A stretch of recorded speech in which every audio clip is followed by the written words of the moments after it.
Hi, Rich Karuba for bowlingball.com. Let's talk about bowling ball differential ratings. You know, some of the math of the science or the terminology that we hear when we go to the pro shops or you hear your friends out in the lanes talking about bowling ball RG, radius of gyration, or bowling ball differential of RG and so on. All those terms refer to specific things that describe bowling ball motion. When these manufacturers design a bowling ball, they design a certain amount of RG or hook potential. And that hook potential will determine how much track flare you get and ultimately how sharply your ball will hook on the back end of the lane if you have a hook release technique. If your delivery style promotes a hook release, then the bowling ball differential of RG will help control that motion for you on the back end of the lane. And it's simply the difference between the maximum and the minimum radius of gyration. The differential of RG indicates the bowling ball's track flare potential.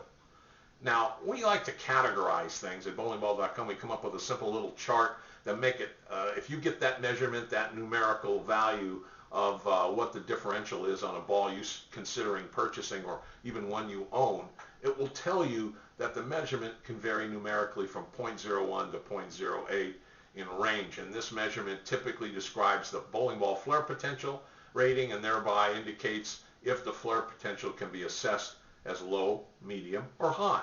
If we just put it into three categories when you look at those numbers, it'll help you plan your next piece of equipment in your selection process.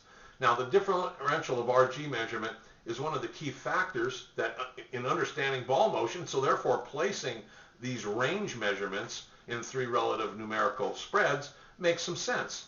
So the low differential would be anywhere from 0.01 to say 0.02. That's low flare potential. Anything from 0.03 to 0.04 would be medium, and 0.05 to 0.08 high flare potential.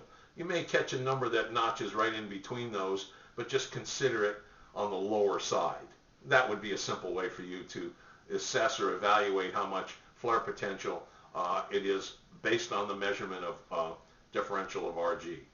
Now, the higher the number, the greater the track flare potential, and the more angular the bowling ball motion will produce from the break point to the pocket. And the lower the flare potential, the lower the number of differential of RG, the ball will yield more of a smooth arc motion on the back end of the lane. It's that simple. Once you've selected a bowling ball with a given hook potential, you can then augment, or you can either retard or aid the ball motion to be a little bit stronger by the type of drilling layout you choose. A stronger drilling layout will help the ball finish a little stronger, and a weaker drilling layout will help the ball set up a little sooner and maybe just be a little bit more of a controlled smooth arc motion. So you have those little variables that you can play around with the lane surface. You can also play around with the texture of the lane surface.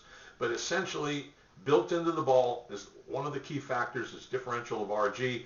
Talk to your pro shop operator about it. Try to understand your equipment. Try to understand that some of these numbers aren't just available only to the pro shop operators. They're designed to help you be a little bit more knowledgeable about the selection process for your next bowling ball. Hope this information helps.